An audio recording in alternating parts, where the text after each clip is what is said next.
बिस्मिल्लाहिर्रहमानिर्रहीम। अस्सलाम वालेकुम नाजरीन, आज जनरल साइंस एंड एबिलिटी के लेक्चर नंबर 7 में हम क्लाइमेट और वेदर पे बात करेंगे। सबसे पहले हम इस लेक्चर में देखते हैं कि क्लाइमेट और वेदर में क्या फ़र्क है और इन दोनों की डेफिनेशंस क्या है। Climate is condition of the atmosphere at a particular location over long period of time. It is the long term summation of the atmospheric element.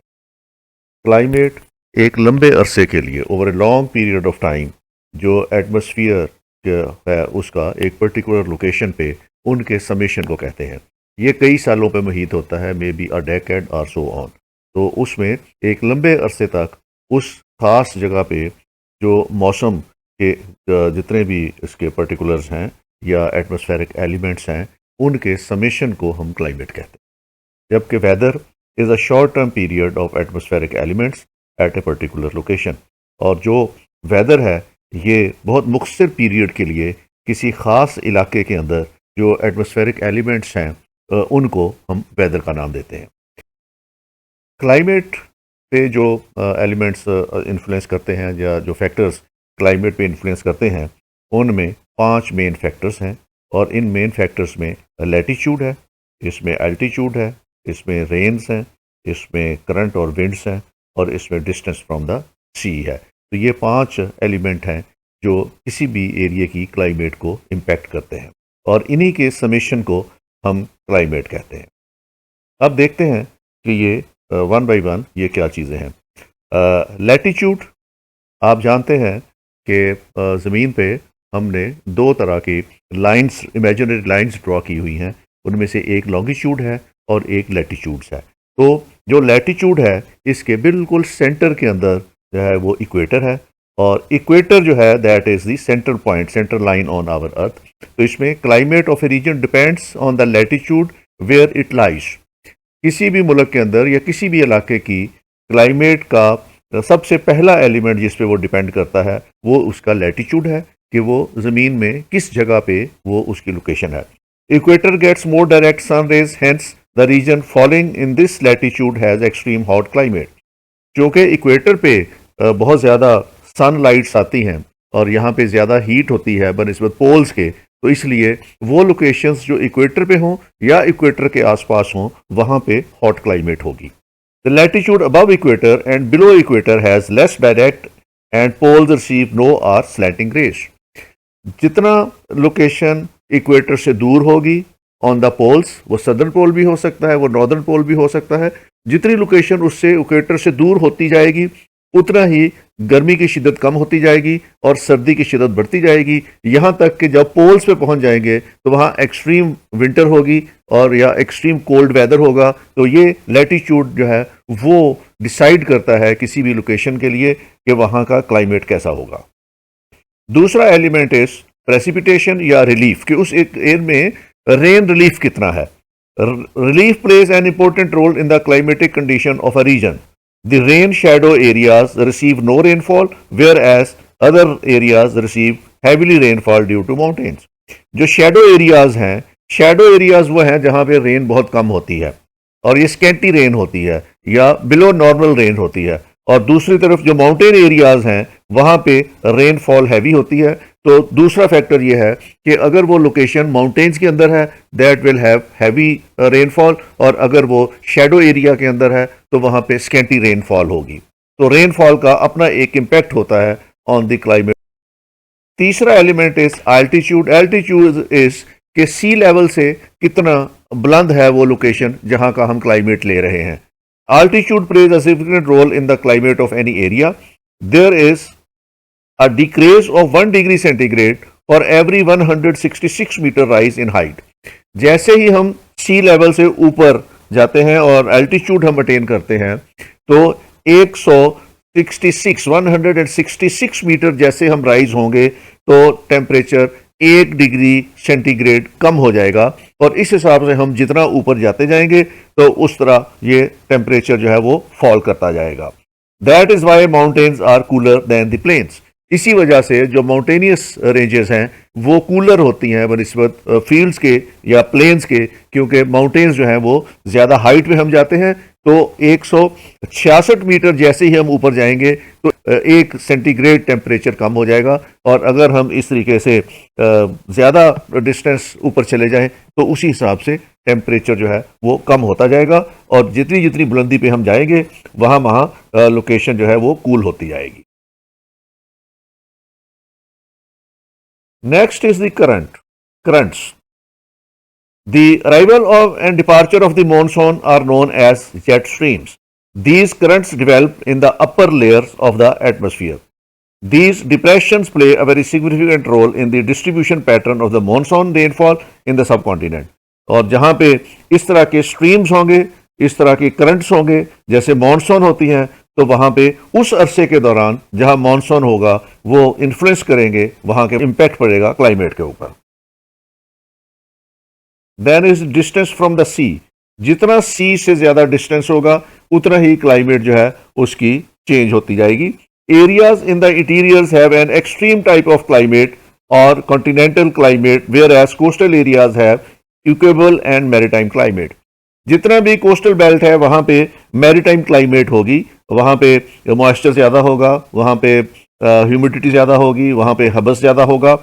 The effect of land breeze and sea breeze caused by the differential rate of heating and cooling of the land and sea are responsible for moderate climate in coastal areas. और coastal areas के अंदर एक moderate climate इसलिए रहता है, न वहाँ extreme winter होती है, न वहाँ पे एक्सट्रीम समर होती है, इस वजह से कि वहाँ पे लैंड ब्रीज चलती है और सी ब्रीज चलती है। अगर समुद्र का पानी जो है वो गर्म है और आपकी लैंड जो है वहाँ कम टेम्परेचर है, तो लैंड से चलेगी ब्रीज ऑन टूवर्ड्स द सी। और अगर सी जो है वो नॉर्मल है और लैंड जो है वहाँ पे ज़्यादा हीट है, तो वो सी से ब्रीज चलेगी लैंड की तरफ, तो वो मौसम को मॉडरेट करेगी। तो सी ब्रीज जो है, और वो जितना डिस्टेंस करीब होगा समुद्र के उतना ही ये इम्पैक्ट इसका ज़्यादा पड़ेगा। तो सी ब्रीज और लैंड ब्रीज जो है वो मॉडरेट रखती हैं कोस्टल एरिया में किसी भी क्लाइमेट को। अब अगर हम वेदर को देखें तो वेदर को जो चीज़ें इन्फ्लुएंस करती हैं उनमें radiation, solar radiation, temperature, humidity, precipitation, atmospheric pressure और विंड, ये चीज़ें जो हैं ये वेदर को इम्पैक्ट करती हैं कि सोलर रेडिएशन किस तरीके से वेदर को इम्पैक्ट करती है। आप जानते हैं, हम पिछले लेक्चर में मैं बता चुका हूं आपको, जब हमने सन के ऊपर बात की थी, तो सन के अंदर एक रेडिएशन होती है जिसको हम न्यूक्लियर फ्यूजन की वजह से, nuclear fusion in the sun releases tremendous amount of energy. The planets intercept a small fraction of this energy depending on their size and distance from the sun. Nuclear fusion की वजह से जो sun rays निकलती हैं they carry energy, और ये energy planet जो है वो इसको इंटरसेप्ट करते हैं, और प्लैनेट का जितना बड़ा ज़्यादा साइज होगा उतना ही इसको ज़्यादा इंटरसेप्ट करेगा, और जितना सूरज से डिस्टेंस करीब होगा उतनी ही शिद्दत होगी ज़्यादा इनमें, और जितना डिस्टेंस ज़्यादा होगा उतनी शिद्दत कम होगी। तो ये तमाम प्लैनेट्स जितने भी हैं वो इसको एब्जॉर्व करते हैं इस एनर्जी को। Because earth orbit around the sun in slightly elliptical, the amount of solar energy intercepted by earth steadily rise and fall throughout the year। क्योंकि ज़मीन जो है वो रिवॉल्व करती है अराउंड द सन और वो एलिप्टिकल वे में करती है, तो इस एलिप्टिकल वे की वजह से ज़मीन का फासला सूरज से मुख्तलिफ वक्तों में साल के मुख्तलिफ होता है, और इस वजह से किसी जगह पे ज़्यादा गर्मी होती है, किसी वजह पे कम गर्मी होती है। तो इससे थ्रू आउट द ईयर जो है वो इस तरीके से सोलर एनर्जी ज़मीन पे आती रहती है, और ये डिफरेंटली इम्पैक्ट करती है on different parts of the world. This movement is sufficient to power the movement of atmospheric wind and oceanic current. इसकी वजह से, इस हीट की वजह से जो हमारे पास सूरज से आती है, तो हमारे एटमॉस्फेरिक विंड्स और ओशन करंट्स की मूवमेंट होती है, तो इसी से हमारा सारा मौसम जो है वो बदलता है। Variation of solar elevation is thus one of the main factors that accounts for the dependence of climate on latitude। इसी वजह से हमारी जो लैटिट्यूड के ऊपर है वो क्लाइमेट है उसको फर्क पड़ता है, क्योंकि जो इक्वेटर है उसके ऊपर डायरेक्ट रेज आती हैं तो वहाँ पे ज़्यादा हॉट होता है, और जो पोल्स हैं वहाँ पे वो डायरेक्ट रेज नहीं आती, तो इस वजह से वहाँ पे ज़्यादा हीट नहीं होती और वहाँ पे वेदर जो है वो कूल होता है। The other main factor is the length of the day light.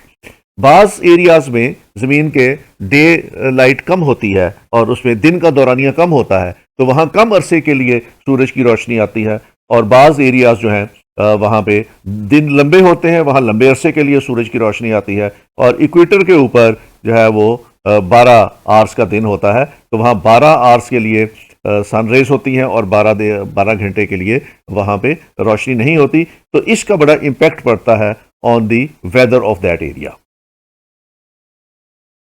इसके बाद मुख्तलिफ चीज़ों के एब्सॉर्प्शन रेट डिफरेंट होते हैं। Absorption of solar radiation very significantly from place to place depending on cloudiness, surface type and elevation. जब सूरज की रोशनी ज़मीन पे पड़ती है तो उसमें तीन चीज़ें ज़्यादा इम्पैक्ट करती हैं उसको। अगर क्लाउडीनेस है तो हीट कम आएगी ज़मीन के ऊपर, और अगर मौसम खुला है, आसमान साफ है, तो हीट ज़्यादा आएगी। जो सरफेस है जिसके ऊपर आके रोशनी पड़ रही है उसकी टाइप के हिसाब से एब्सॉर्प्शन होगी। कुछ चीज़ें हैं जो हीट को ज़्यादा एब्जॉर्ब करती हैं, कुछ कम एब्जॉर्ब करती हैं। और एलिवेशन, कि एलिवेशन कितना है उस जगह का जहाँ पे सन रेज पड़ती हैं। अगर वो माउंटेन्स हैं तो वो हाई एलिवेशन पे है, अगर वो प्लेन है तो वो लो एलिवेशन पे है, उसका इम्पैक्ट पड़ता है। Water surface is the most efficient absorber. पानी सबसे ज़्यादा हीट एब्जॉर्ब करता है, इसलिए समुंदर जो है वो दिन के टाइम पे उनकी एब्जॉर्प्शन ज़्यादा होती है। Snow surface have highly reflectivity and so are the poorest observers. जहाँ पे बर्फानी तोदे पड़े हैं या पहाड़ों के ऊपर बर्फ जमी हुई है, वहाँ पे हीट एब्जॉर्प्शन कम होती है, वहाँ से हीट रिफ्लेक्ट ज़्यादा होती है, इसलिए वहाँ पे ठंडक रहेगी, वहाँ पे हीट जो है वो वेव्स नहीं आएंगी। High altitude deserts region consistently absorb higher than average amount of solar radiation. और जो डेजर्ट्स हैं वो ज़्यादा एब्जॉर्ब करेंगे। तो जहाँ पे डेजर्ट्स होंगे वहाँ पे डेजर्ट में अगर समर है तो वहाँ पे उनकी एब्जॉर्प्शन हीट की है वो बहुत ज़्यादा डेजर्ट में होगी, और वहाँ टेम्परेचर डे टाइम का बहुत हाई होगा। तो इस तरीके से सोलर रेडिएशन जो है वो वेदर को इम्पेक्ट करती है। इसके बाद किसी भी जगह का टेम्परेचर जो है वहाँ के वेदर पे बहुत ज़्यादा इम्पैक्ट करता है। Temperature refers to how hot और cold the atmosphere is. Global variation of average surface air temperatures are largely due to latitude. इसमें जो ग्लोबल वेरिएशन है टेम्परेचर का, सरफेस टेम्परेचर का, उसमें जो चीज़ें ज़्यादा मैटर करती हैं वो लैटिट्यूड है, कॉन्टिनेंशियलिटी है, ओशन करंट्स हैं एंड प्रिवेलिंग विंड्स हैं। तो हवाएं कितनी चल रही हैं वहाँ पे, ओशन करंट्स कितनी है, तो ये चार चीज़ें हैं वो टेम्परेचर के ऊपर डिपेंड करती हैं या इसको इन्फ्लुएंस करती हैं। The coldest weather usually happens near the poles. अब कॉन्टिनेंशियलिटी क्या है कि जो कोल्डेस्ट वेदर है ये पोल्स के ऊपर होगा, और वार्मेस्ट वेदर जो है ये इक्वेटर के ऊपर होगा। जो मुल्क इक्वेटर के ऊपर हैं या इक्वेटर के आसपास हैं दे एक्सपीरियंस वेरी हॉट वेदर, और जो मुल्क पोल्स के ऊपर हैं दे एक्सपीरियंस अ कोल्डेस्ट वेदर। तो ये टेम्परेचर कॉमन स्केल्स और सेल्सियस स्केल या सेंटीग्रेड स्केल। टेम्परेचर को मेजर करने के लिए हम तीन स्केल्स इस्तेमाल करते हैं। एक सेल्सियस स्केल है जिसको हम सेंटीग्रेड कहते हैं, एक फारेनहीट स्केल है जिसको हम एफ से जाहिर करते हैं, और एक केल्विन स्केल है जिसको हम के से जाहिर करते हैं। और बाज़ दफ़ा हमें सेंटीग्रेड को फारेनहीट में कन्वर्ट करना पड़ता है, तो उसके लिए कन्वर्शन जो करने का फॉर्मूला है C is equal to F-32 multiply by 0.556। तो इससे हम वर्कआउट कर सकते हैं। फॉर एग्जाम्पल अगर एक टेम्परेचर है जिसका 50 फारेनहीट है तो उसको हमने सेंटीग्रेड में तब्दील करना हो तो 50 - 32 मल्टीप्लाई बाई 0.556, और ये 10 सेंटीग्रेड के हो जाएगा। इसी तरह एक टर्म हम यूज़ करते हैं एब्सोल्यूट ज़ीरो। ज़ीरो केल्विन या इसको हम -273.15 डिग्री सेल्सियस कहते हैं, is the lowest point in the thermodynamics temperature scale. तो -273.15 स्केल एब्सोल्यूट ज़ीरो है। इससे नीचे मेजर करना अभी तक पॉसिबल नहीं हुआ कि टेम्परेचर को मेजर किया जा सके। अगला फैक्टर जो इम्पैक्ट करता है वेदर को, that is atmospheric pressure. Atmospheric pressure is caused by the gravitational attraction of the planet on the atmospheric gases. जैसा कि मैंने आपको पहले लेक्चर में बताया था कि हमारे एटमॉस्फेरिक गैसेस हैं और उनकी मैंने कॉम्बिनेशन भी आपको बताई थी, कंपोजिशन भी बताई थी। तो ग्रेविटेशनल पुल जो है ज़मीन की वो अट्रैक्ट करती है इन एटमॉस्फेरिक गैसेस को, और उससे जो प्रेशर डेवलप होता है उसको हम एटमॉस्फेरिक प्रेशर कहते हैं। It depends upon mass of the planet. ये कई चीज़ों पे मुनहसर होता है। पहली चीज़ है कि प्लैनेट का मैस कितना है। जितना ज़्यादा मैस होगा उतने ही उसकी ग्रेविटेशनल पुल ज्यादा होगी। रेडियस ऑफ द सरफेस, उसके सरफेस का रेडियस कितना है, and the amount of composition of the gases, और गैसेस जो है उनकी कंपोजिशन कितनी है, and vertical distribution of the atmosphere, और एटमॉस्फेयर की वर्टिकल डिस्ट्रीब्यूशन क्या है। ये चार चीजें हैं जिनके ऊपर एटमॉस्फेरिक प्रेशर जो है वो डिपेंड करता है। It is modified by the planetary rotation and local effect such as wind velocity, density variation due to the temperature and variation in composition. और इसमें जो प्लैनेटरी रोटेशन है उसको वो फर्क डालती है। अगर विंड ज्यादा है तो उसकी वेलोसिटी जो है वो जितनी ज़्यादा होगी उतना उस पर ज़्यादा फर्क पड़ेगा, और जितनी डेंसिटी है वो इम्पैक्ट करेगी इसको, टेम्परेचर को, और वेरिएशन इन कंपोजिशन। और अगर इन गैसेस की कंपोजिशन चेंज होती है तो उससे इम्पैक्ट पड़ेगा एयर प्रेशर को। तो ये एटमॉस्फेरिक प्रेशर जो है ये इस तरीके से हमारे असरअंदाज होता है वेदर के ऊपर। Change in atmospheric pressure signal shift in weather. जैसे ही एटमॉस्फेरिक प्रेशर में कोई चेंज आती है तो वो सिग्नल करती है हमें कि अब मौसम चेंज होने वाला है, वेदर चेंज होने वाला है। High pressure system usually brings cool temperature and clear skies. अगर ये प्रेशर हाई हो रहा हो तो इसका मतलब ये है कि अब टेम्परेचर कूल होगा और स्काई क्लियर हो जाएंगे। और अगर ये लो हो, a low pressure system can bring warmer weather, storm and rain. और अगर ये प्रेशर लो हो तो उससे गर्म मौसम होगा और उसके बाद जो है वो स्टॉर्म आएंगे या रेन की इंडिकेशन है। ये जो दो चीज़ें हैं, इंडिकेटर हैं, इनको सामने रखते हुए महकमा मौसमियात वाले फोरकास्ट करते हैं कि अगली 24 घंटों में मौसम कैसा रहेगा। Atmospheric pressure is measured in atmosphere which is measured in millibar और इंचेस ऑफ मर्करी। तो एटमॉस्फेरिक प्रेशर का यूनिट जो है मेजरमेंट का वो एटमॉस्फेयर है, और ये मिली बार्स और इंचेस में जो है वो मेजर किया जाता है। Average atmospheric pressure at sea level is about 1 atmosphere. जो सी लेवल के ऊपर एटमॉस्फेरिक प्रेशर है ये 1 एटमॉस्फेयर होता है, जो इक्विवेलेंट होता है 1013 मिली बार और 29.9 इंचेस के। तो इसको हम एक स्टैंडर्ड एटमॉस्फेरिक प्रेशर तस्लीम करते हैं। अगर इससे डेविएट करे, इससे ऊपर जाए तो हम इसको हाई कहते हैं, इससे नीचे जाए तो हम इसको लो कहते हैं। A low pressure system measures about 995 millibars या 29.4 इंचेस ऑफ मर्करी। तो अगर ये 995 या इससे नीचे चला जाए तो इसको हम लो कहते हैं, और इसके लो होने से फिर विंड स्टॉर्म आएगा या रेन आएगी। A typical high pressure system usually reaches 1030 मिली बार, और इसको 30.4 इंचेस होगा। जब ये प्रेशर 1030 हो जाए तो हम इसको हाई गिनते हैं, और हाई से फिर स्काई ओपन हो जाएगा और उसमें बारिश के इम्कानात नहीं होंगे और वेदर जो है वो वार्मर हो जाएगा।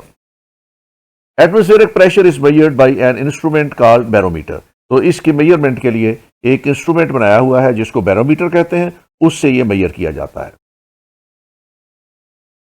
इसके बाद अगला जो सिस्टम में वेदर में चेंज लाता है दैट इज विंड और circulation. Wind is the movement of the air. Wind movement, air की मूवमेंट को कहते हैं। Wind forms because of difference in temperature and atmospheric pressure between nearby regions.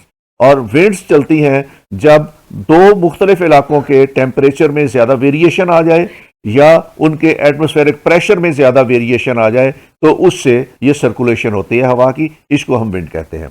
Wind tends to blow from area of high pressure where it is colder to areas of low pressure where it is warmer. तो इसका चलना जो है, उसकी movement जो है wind की, वो हाई प्रेशर से जो है वो लो प्रेशर की तरफ होती है। और यहाँ से, या दूसरे लफ्ज़ों में हम कह सकते हैं कि यहाँ पे ये कोल्डर होगी, वहाँ से ये पुश करेगी, और जहाँ वार्मर होगी उसको ये थ्रस्ट करेगी। तो इस तरीके से इसकी मूवमेंट होती है।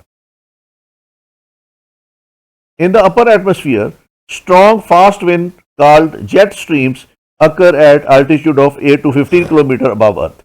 तो जो हमारा एटमॉस्फेयर है इसमें 8 से 15 किलोमीटर ऊपर जेट स्ट्रीम्स चलती हैं, और इन जेट स्ट्रीम की जो स्पीड होती है usually blow about 129 to 225 kilometres per hour, but they can reach more than 443 kilometres per our.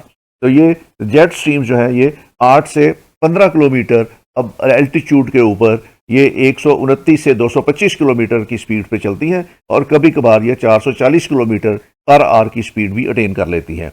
The upper atmosphere winds help push weather system around the globe.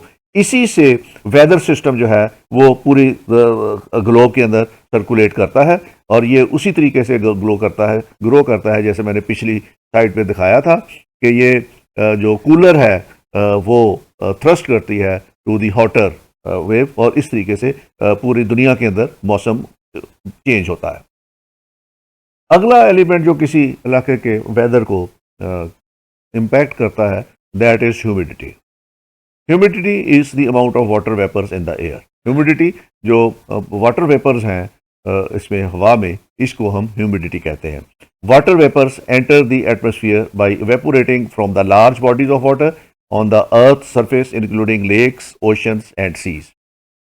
जो water bodies हैं हमारी, उनमें से water evaporate होता है और evaporate होके ये एयर में शामिल हो जाता है और उसका हिस्सा बन जाता है, तो इसको हम ह्यूमिडिटी कहते हैं। When the temperature is higher, the air can hold more water vapors, meaning that the warmer the climate, the higher the humidity level can be. जितनी जितनी हवा जो है उसका टेम्परेचर बढ़ता जाएगा तो उसी तरीके से वो वाटर वेपर्स को ज़्यादा एब्जॉर्ब करने की सलाहियत रख लेंगे और जितनी जो हवा है वो कोल्ड होती जाएगी या टेम्परेचर कोल्ड होता जाएगा, उस तरह वेपर्स जो है वो उसको होल्ड करने की कैपेसिटी कम होती जाएगी। तो इसको हम ह्यूमिडिटी लेवल कहते हैं कि जितने ज़्यादा बुखारात हवा के अंदर मौजूद हों और हवा में कैपेसिटी हो उनको होल्ड करने की, उसको हम ह्यूमिडिटी कहते हैं। अगर हवा गर्म है तो वो ज़्यादा वेपर्स को कंटेन कर लेगी और अगर वो सर्द है, कोल्ड है, तो उसमें वेपर्स होल्ड करने की कैपेसिटी कम हो जाएगी। Hygrometer measures temperature and relative humidity. तो इंस्ट्रूमेंट है हाइग्रोमीटर, उससे मेजर हो जाता है कि इस वक्त ह्यूमिडिटी कितनी है। Absolute humidity is a measure of the actual amount of water vapours in the air regardless of the air's temperature. अब हवा का टेम्परेचर जो भी है, इससे कतई नजर जितने उस वक्त वाटर वेपर्स मौजूद हों हवा के अंदर, उसको हम कहते हैं that is absolute humidity. The higher the amount of water vapour, the higher the absolute humidity. और जितने ये ज्यादा होंगे उतनी ही ह्यूमिडिटी ज्यादा होगी। इसके बाद एक स्पेसिफिक ह्यूमिडिटी है, टर्म यूज करते हैं। Specific humidity refers to the weight of water vapours contain in the unit weight of air. Absolute and specific humidity are quite similar in concept. ये दोनों कॉन्सेप्ट एक सी है, उसमें सिर्फ ये है कि ह्यूमिडिटी जो है रेफर्स टू उसको वेट ऑफ वाटर वेपर्स का होता है, उसको हम कहते हैं कि ये स्पेसिफिक ह्यूमिडिटी है।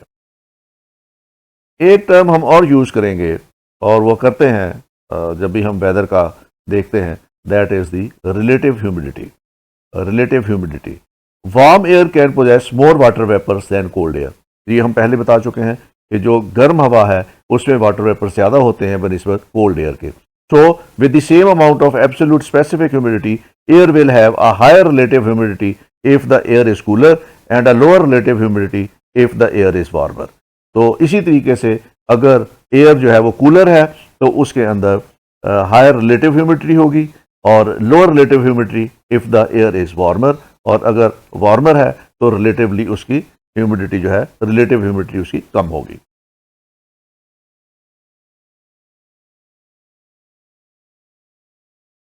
एक टर्म और यूज करते हैं हम वेदर में, that is due point. Metrologist routinely consider the due point temperature to evaluate moisture especially in the spring and summer. Spring moisture, summer में और स्प्रिंग में मॉइस्चर को evaluate करने के लिए हम इसका ड्यू पॉइंट मालूम करते हैं। The due point temperature which provides a measure of the actual amount of water vapors in the air is the temperature to which the air must be cooled in order to that air to be saturated. ये वो due point एक ऐसा temperature है जिसमें हवा उन तमाम vapours को अपने अंदर जज़ब कर ले जिसमें अपनी कैपेसिटी जो उसकी है एयर सैचुरेट करने की, उतनों को अगर वो अपने अंदर एब्जॉर्व कर ले तो उसको हम कहते हैं that is the due point temperature. इसके बाद अगला जो इंडिकेशन है इसकी वेदर की चेंज की, वो है precipitation. Precipitation is any liquid और frozen water that forms in the atmosphere and falls to the earth. Precipitation उस पानी को कहते हैं या उस लिक्विड को कहते हैं जो फ्रीज हो चुका हो और फ्रीज होने के बाद वो ज़मीन पे फॉल कर जाए तो उसको हम कहते हैं प्रेसिपिटेशन। ये वो पानी है जो बुखारात बनकर या वेपर्स बनकर ऊपर जाता है एटमॉस्फेयर में, और वहाँ पे कम टेम्परेचर होने की वजह से वो फ्रीज़ होता है, और फ्रीज़ होने के बाद वो ज़मीन की तरफ गिरता है और ज़मीन पे गिरता है। इसको हम प्रेसिपिटेशन कहते हैं, या उर्फ़े आम में इसको हम बारिश कहते हैं या रेन कहते हैं। It is one of 3 main steps of the global water cycle.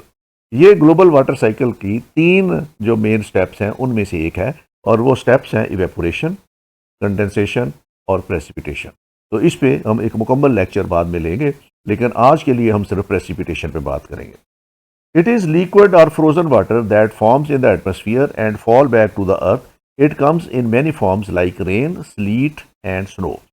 तो ये पानी है जो फ्रीज़ हुआ होता है, और फ्रीज़ होने के बाद ये ज़मीन पे ग्रेविटी के पुल की वजह से ज़मीन पे गिरता है, और इसकी कई किस्में हो सकती हैं। ये वाटर हो सकता है जिसमें रेन है, ये स्लीट हो सकता है, और ये स्नो हो सकता है। ये तीनों किस्मों में ये नीचे गिर सकता है। Precipitation forms in the clouds when water vapour condenses into bigger and bigger droplet of water.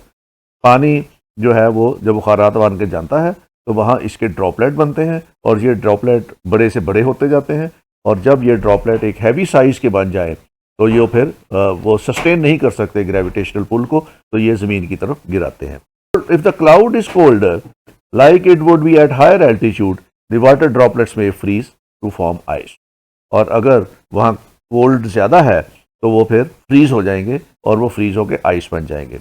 The ice crystals then fall to the earth as snow, hail or rain depending on the temperature within the clouds and at the earth's surface.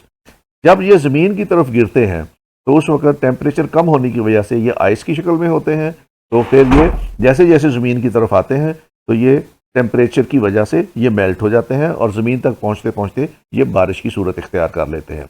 और वो droplets बहुत बड़े size के हों और fridge हो जाएं तो वो ज़मीन तक पहुंचने में बहुत कम टाइम लगाते हैं, और ऐसी सूरत में ये मेल्ट नहीं होते, और वो हेल स्टॉर्म की सूरत में फिर नीचे आते हैं, या स्नो की सूरत में नीचे आते हैं। इसके बाद एक और वेदर वेरिएशन है जो वेदर के अंदर तब्दीली लेके आता है। Year to year variation in the weather pattern are often associated with the changes in the wind, air pressure, storm track and jet stream that enclose areas for larger than that of the particular region. तो बाज़ दफ़ा ये pattern जो develop होते हैं variation के, इनके साथ ये हवाओं के साथ, एयर प्रेशर के साथ, और इसमें जेट स्ट्रीम के साथ ये एक बहुत बड़े लार्जर एरिए को भी इम्पैक्ट करने की सलाहियत रखते हैं। At times the year to year changes in weather pattern are linked to the specific weather, temperature and rainfall pattern occurring throughout the world due to the naturally occurring phenomena known as El Nino and La Nino. तो बाज़ दफ़ा ये weather variation जो है ये temperature की वजह से, रेनफॉल पैटर्न की वजह से पूरी दुनिया में एक चेंज लेके आता है, और उस फिनोमेना को हम एल नीनो और ला नीना कहते हैं। इन दो से वेदर जो है वो मैसिव लेवल पे चेंज होता है। El Nino means the little boy. El Nino was originally recognised by fisherman of the coast of South America in 1600 with the appearance of unusually warm water in the Pacific Oceans. ये सन 1600 में south America में fisherman ने ये दरियाफ्त किया था कि Pacific ocean का पानी जो है वो अनयूजुअली गर्म है। तो इसको उन्होंने इस प्रोसेस को जो अनयूजुअली हॉट वाटर था पैसिफिक का, उसको एल नीनो का नाम दिया। The name was chosen based on the time of the year during which these warm waters events अकर। ये अराउंड दिसंबर में ये इंसिडेंट हुआ, तो इस तरह उन्होंने ये इसका नाम जो था वो एल नीनो रख दिया। The term El Nino refers to the large scale ocean atmosphere climate interaction linked to the periodic warming in the sea surface temperatures across the central and east central equatorial Pacific। तो ये उस process का और उस phenomena का नाम रखा जिसमें ईस्ट सेंट्रल इक्वेटोरियल पैसिफिक में और सेंट्रल इक्वेटोरियल पैसिफिक में ये समुद्र का पानी जो था वो दिसंबर में अनयूजुअली हॉट हुआ, तो उसका नाम उन्होंने एल नीनो रखा। Typical El Nino effect are likely to develop over North America during the upcoming winter season। और ये इसका इफेक्ट जो है वो विंटर सीजन में होता है, नॉर्थ अमेरिका में विंटर सीजन में होता है। Those include warmer than average temperature over the western and central Canada. इसकी वजह से वेस्टर्न और सेंट्रल कैनेडा के ऊपर जो है वो टेम्परेचर जो है वो एवरेज से ज़्यादा होता है, ज़्यादा गर्म होता है। And over the western and northern United States, और वेस्टर्न और नॉर्दर्न यूनाइटेड स्टेट्स के ऊपर भी मौसम गर्म होता है। The presence of El Nino can significantly influence weather pattern, ocean condition and maritime fisheries across large portion of the globe for an extended period of time।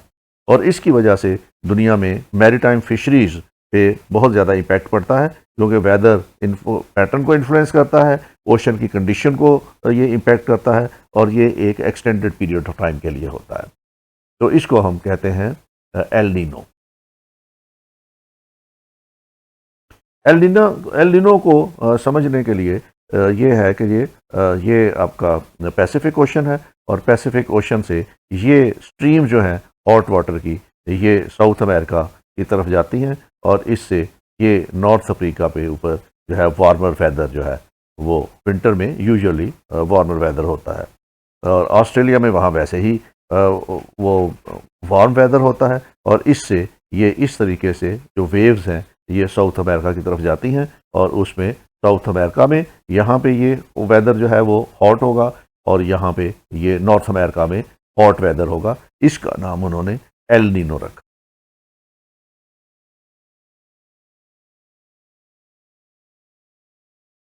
इसके बाद दूसरा फिनोमेना जो है वो है La Nina. La Nina means the little girl in Spanish. La Nina is also sometimes called anti El Nino, क्योंकि ये simply जो है वो उसका उल्ट है, और सिंपली ये कोल्ड इवेंट है। वहाँ पे एल नीना जो है उसमें, एल नीनो में यहाँ पे हॉट इवेंट है, यहाँ पे कोल्ड इवेंट है। La Nina episode represents periods of below average sea surface temperature across the eastern central equatorial Pacific. उन्हीं एरिया में ये सी लेवल जो है वो बिलो एवरेज होता है, और global climate La Nina impacts tend to be opposite those of El Nino impact. In the tropics, ocean temperature variation in La Nina also tends to be opposite those of the El Nino. तो इसमें temperature exactly उसका मुखालिफ होता है जो L Nino में होगा। During La Nina years winter temperature are warmer than normal in the southern east and cooler than normal in the north west. तो ये नॉर्थ वेस्ट में ये ज़्यादा कूलर होंगे, और साउथ ईस्ट में ये जो है वो वार्मर होंगे। तो ये इसको, इस इम्पैक्ट को ला नीना कहते हैं।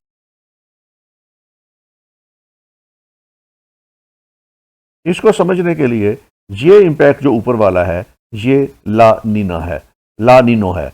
इसमें टेम्परेचर जो है ये इस तरफ जो है वो कनाडा की तरफ, और ये नॉर्थ अमेरिका की तरफ ये टेम्परेचर ज़्यादा होगा। और जो ला नीना है ये उल्ट है, ये टेम्परेचर जो है वो इधर जो है वो कोल्डर होगा, और इधर फिर हॉट हो जाएगा। तो ये इसका अपोजिट है। दोनों जो है एल नीनो और ला नीना आपस में एक दूसरे की जिद है। ये था आज का लेक्चर। इंशाल्लाह अगला लेक्चर हमारा जो है वो नेचुरल हैज़र्ड्स और डिज़ास्टर्स पे होगा। टेक केयर, थैंक यू, खुदा।